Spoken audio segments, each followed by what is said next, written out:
একটা ওষুধ ধরেন আমার কাছে আছে, এই 5টা 10টা, এই 10টা ক্যাপসুল আপনি কখন খাবেন না, একটা ওষুধ আপনি কখন খাবেন না।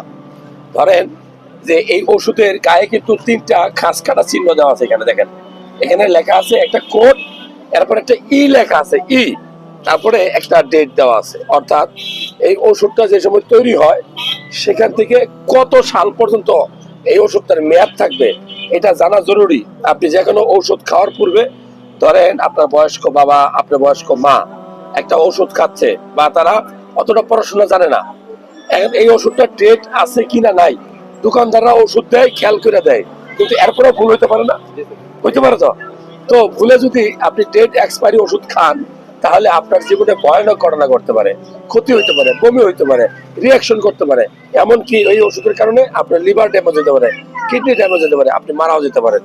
একটা ওষুধের ডেট আছে কিনা এটা পিছনে লেখা আছে সুন্দর করে, যেই কোম্পানি ওই কোম্পানির কোড দেওয়া থাকবে, আর এরপরে লেখা একটা ডেট দেওয়া থাকবে।